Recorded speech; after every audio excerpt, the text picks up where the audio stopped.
Ferme la bouche à tes détracteurs. Là, c'est la deuxième lecture. Nous avons quitté la première lecture, nous sommes dans la deuxième. Qu'est-ce que Pierre nous dit dans la deuxième lecture? Il dit,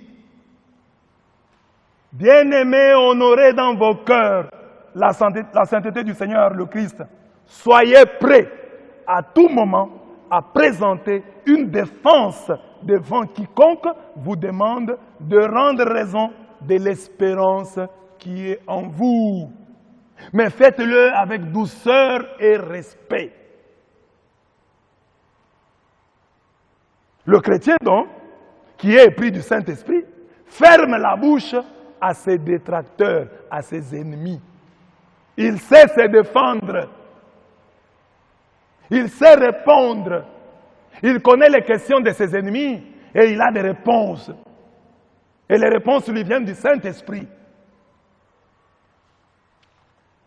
C'est une grande interpellation pour nous les catholiques. Jésus dans l'évangile appelle cet esprit. Le Saint-Esprit l'appelle le défenseur. Et il dit, je ne vous laisserai pas orphelin. Parce que l'orphelin se débrouille. Et en se débrouillant, il s'embrouille même. Mais vous, vous serez guidés, vous serez assistés, vous serez accompagnés, vous serez défendus, vous serez protégés par le Saint-Esprit. Jésus dit encore en Matthieu 10, 19, il dit, mais quand on vous livrera, ne vous inquiétez ni de la manière dont vous parlerez, ni de ce que vous direz. Ne vous inquiétez ni sur la forme, ni sur le fond. Ce que vous aurez à dire vous sera donné à l'heure même, car ce n'est pas vous qui parlerez, c'est l'Esprit de votre Père qui parlera en vous. L'Esprit de votre Père parlera en vous. Matthieu 10, 19. L'Esprit de votre Père parlera en vous.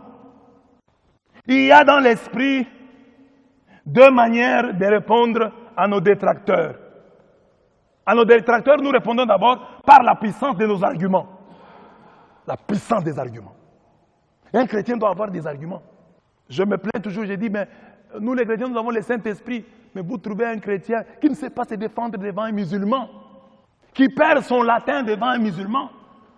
Devant nos détracteurs, nous répondons d'abord par la consistance de nos arguments. Et nous répondons ensuite par la beauté de nos vies. Parce qu'à quoi ça sert un catholique qui a des arguments, mais dont la vie est un contre-argument? Beauté de l'argument, beauté de la vie. C'est la meilleure manière de répondre aux sectaires. Parce que si tu as de bons arguments et que toi-même tu n'es pas un argument, ça ne sert à rien. Ça devient du boniment. Soyez vous-même un argument de taille. Vous êtes catholique, on ne vous trouve pas dans la saleté, qu'on ne vous trouve pas dans les bassesses de ce monde, qu'on ne vous trouve pas, qu'on ne vous ramasse pas dans les nourritures terrestres. Édifiez, comme catholique, édifiez. Au marché, vous êtes édifiés. À l'école, à l'université, édifiez. Sur la rue, édifiez. Sur Facebook, édifiez. Quelqu'un qui attaque votre femme, ne l'injuriez pas. Répondez-lui avec douceur et respect. Voilà l'appel de Dieu. Mais quand vous avez le Saint-Esprit, vous ne forcez pas. Le Saint-Esprit va vous aider à répondre. Le Saint-Esprit va vous transformer vous-même en un argument. Vous serez un argument massue. Parce que qu'est-ce que les gens font? Quand ils te trouvent, toi tu es catholique, plongé dans la boisson, un ivrogne, il va profiter pour venir te prêcher. Mais il vient, il ne t'a jamais vu ivre. Il ne t'a jamais surpris dans toutes les saletés de la terre ici. C'est ça le plus grand argument. L'argument massue par excellence, c'est notre vie. La sainteté de notre vie. Mais un autre argument, c'est aussi la beauté de notre vie. Il faut que Dieu nous bénisse. Parce que les gens vont profiter. Quand tu es une jeune fille et que tu n'as pas de mariage, tous les membres de la famille, ta belle-sœur, tes frères qui ont déjà quitté l'église catholique, ils vont passer par là pour te prêcher. Tu vois, ma sœur, toi tu es toujours restée dans l'église catholique. Tu vois que tu ne trouves pas les mariages. Viens chez nous, tu auras les mariages. Pourquoi? Parce que tu ne l'as pas. Et toi tu es dans l'église catholique, tu ne les cherches pas. Je t'ai dit, cherche le Saint-Esprit. Si tu reçois le Saint-Esprit, le mariage te sera donné.